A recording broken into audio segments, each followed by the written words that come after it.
déjenme empezar con una frase de Nietzsche, del Zaratustra, una frase de Nietzsche, tal vez de las, no de las más reconocidas, aunque ha circulado en algún u otro debate, que dice algo así como lo siguiente, algo así no, vamos a decirlo literal y vamos a empezar un ejercicio de interpretación. Nietzsche dice lo siguiente, en el medio de un discurso del Zaratustra. Recuerden que el Zaratustra está de algún modo parodiando al Nuevo Testamento, dando mensajes que parecen categóricos, bajadas de línea, pero básicamente lo que está intentando es de correrse de todos esos lugares comunes en los cuales, digamos, los grandes doctrinarios intentan permanentemente dotarnos de sentido, y de sentidos cerrados y definitivos. Por eso el Zaratustra es como el anticristo, es una figura que por ser anticristo parece, diría que casi parodia en el sentido de que se asemeja, pero para caricaturizarlo, al líder cristiano. Es un Jesús, pero es un Jesús que utiliza los mismos recursos que Jesús, pero para decir todo lo contrario, salvo que después de escuchar a Nietzsche nos demos cuenta cuán Zaratustra es Jesús. Ojo con eso, ¿eh? Y cuánto del mensaje cristiano, sobre todo de algunos de los discursos de Jesús, depende como uno los interprete, van para un lado o para el otro. Y lo interesante acá es que entre las barbaridades que dice el Zaratustra, que realmente nos hacen pensar muchísimo, dice en un momento: supérate a ti mismo e incluso en tu prójimo. Ya esa frase, supérate a ti mismo e incluso en tu prójimo. Porque no se olviden que para Nietzsche el prójimo, lejos de ser el otro, el diferente, es la proyección de uno mismo en el otro. Digo, Jesús iba a decir, mira, Zaratustra se pelea permanentemente contra la idea que tenemos del prójimo como algo similar, como alguien similar a nosotros. Digo, si hay una ética, la ética no está para el amigo, para el cercano, para el próximo. La ética está para el extranjero, siempre. O sea, toda la filosofía nietzscheana es una filosofía de la otredad. Y entonces, permanentemente, en pos de esa apertura a la otredad, va a cuestionar, digamos, la ilusión que nos creamos en este mundo occidental de amor al prójimo, a ese próximo que por tan próximo en algún punto termina siendo igual a nosotros, ¿no? Y obtura permanentemente el encuentro con el otro. Entonces, supérate a ti mismo, incluso en tu prójimo, que es una manera también, digamos, de juntar ambos conceptos, de decir, a ver, si realmente nos vamos a reinventar, nos reinventamos a fondo, tanto en el ideal de prójimo que tenés, sobre todo en el ideal de uno mismo. Digo, nos estamos peleando con una de las frases más emblemáticas de la Biblia, que dice, ama a tu prójimo como a ti mismo. Claramente es una parodia de esa frase. O sea, supérate a ti mismo, e incluso en el prójimo, dialoga con ama a tu prójimo como a ti mismo, pero dialoga invirtiendo el esquema, y no diciendo cagate en el prójimo, sino diciendo que si quieres amar de verdad, o sea, si la onda es el amor es a fondo, va en contra de todo lo que idealizás como formas del no amor, porque ese amor al prójimo no termina de ser un verdadero amor, porque es amor a lo conocido. Cualquiera ama al prójimo.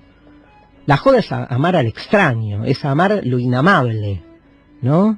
Como para romper con esa semejanza. Y dice algo terrible después, dice, supérate a ti mismo, incluso en tu prójimo, y un derecho que puedas robar, no debes permitir que te lo den. Y un derecho que puedas robar, no debes permitir que te lo den. No debes permitir que te den, que te otorguen un derecho que de por sí te pertenece. De por sí te pertenece porque lo robás. Pero robar tiene que ver acá, me parece a mí, todo es interpretación, ¿no? Pero robar en el sentido de apropiártelo sin que nadie de algún modo te condicione en su propiedad. No tanto robar como sacarle a otro algo, sino robar como violentar toda la normalización en la que vivimos. Digo, un derecho que puedes robar, o sea, que de por sí te pertenece, que lo lográs escapando y transgrediendo las normativas vigentes, ese derecho tiene valor en la medida en que nadie te lo otorgue, porque si te lo terminan otorgando, entonces se desinfla como derecho, porque pasa a ser en realidad lo que otro permite que vos seas. Y entonces, esta frase de Nietzsche, ¿no? Repito la segunda parte, un derecho que puedas tomar, robar, no debes permitir que te lo den. Me hace pensar el lugar del poder y el lugar de la resistencia en el mundo en el que vivimos y sobre todo en la Argentina en la que vivimos, porque siempre desconfié de todo lo que está de algún modo predispuesto para que uno encaje.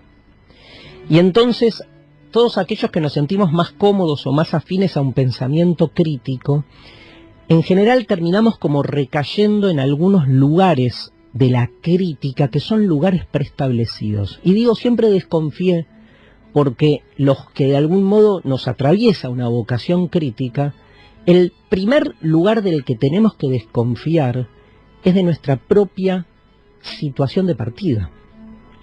Porque si no es fácil ser crítico con lo que está preestablecido como objeto de la crítica, pero uno nunca se toma el trabajo, y diría, no quiere hacerlo, de cuestionarse a sí mismo, y de cuestionar ese lugar del que uno parte. Sobre todo, ¿saben por qué? Porque ese lugar del que partimos, cuando vos le das el martillazo a tu propia base sólida, empezás a descubrir también, diría por sobre todas las cosas, cómo esa base sólida es una construcción de poder. Y entonces, no es que, digamos, pelearse contra uno mismo tiene que ver simplemente con una cuestión lúdica, así como pasatista, sino que si uno de verdad quiere pelearse contra el poder y la normalización de sus prácticas y de su sentido común, tiene que ir a fondo. Ir a fondo es pelearse también contra la construcción de sentido común que hacemos no solo de todo lo que nos rodea, sino por sobre todo del lugar del que partimos. Entonces cambia un poco el esquema, ¿no? Porque uno a veces se siente que está haciendo, ocupando un lugar de resistencia, que es la resistencia que otros necesitan que uno ocupe. Y uno termina de algún modo inmerso en una serie de ejercicios críticos, de prácticas militantes, de preguntas interpeladoras, que parecen escritas, ¿no?, por un guión que termina finalmente en la necesidad de que todas esas respuestas existan y sean funcionales a la reproducción de ese mismo poder que uno cree estar cuestionando. Yo no creo que cuestionar la enajenación del mundo en el que vivimos se realice postulando un mundo verdadero. No creo en la verdad. Y no creer en la verdad significa que no me importa nada. Significa, digamos, que toda verdad que descubro en algún momento ahí funcionando, pululando, es siempre el primer objetivo de crítica. ¿Por qué les digo esto? Porque me parece que al no creer en la verdad, lo peor que podemos hacer es cuestionar las verdades de los otros desde un lugar supuestamente más verdadero. Porque terminamos reproduciendo el mismo dispositivo de control que estamos cuestionando. A mí lo que de algún modo me hace ruido no es el que hable desde alguna u otra verdad, sino el dispositivo que es asociar la verdad al poder.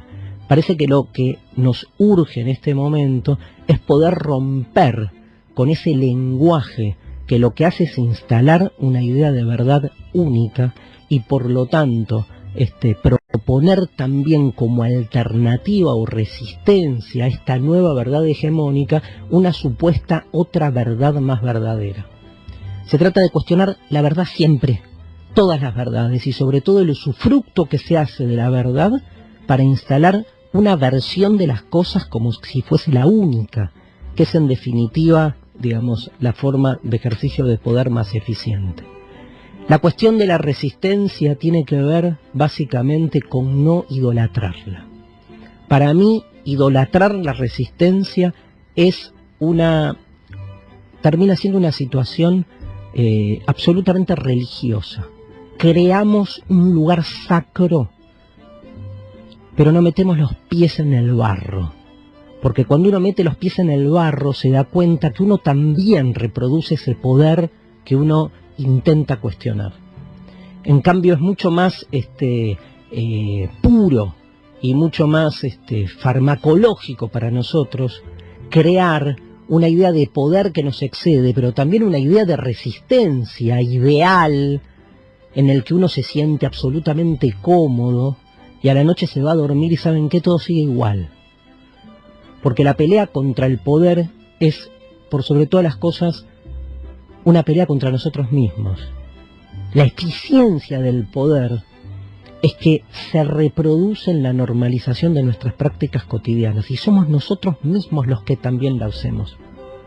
Y cuando terminamos de algún modo endiosando un punto de vista absolutamente exógeno, exterior al poder de turno, nos terminamos como autojustificando en una especie de sacralidad única, ¿sí?, que nos deja dormir tranquilos. Pero ¿saben qué? Nadie que pelea duerme tranquilo. Yo los invito a repensar, básicamente, acá no vamos por la verdad, acá discutimos toda verdad porque la entendemos siempre una forma, digamos, de la política. Y en la política no hay otro lugar que el conflicto y no hay otro lugar que entendernos a nosotros mismos y sobre todo entender no solo lo bueno, lo mejor, sino también nuestras propias miserias. Nos vamos a la pausa.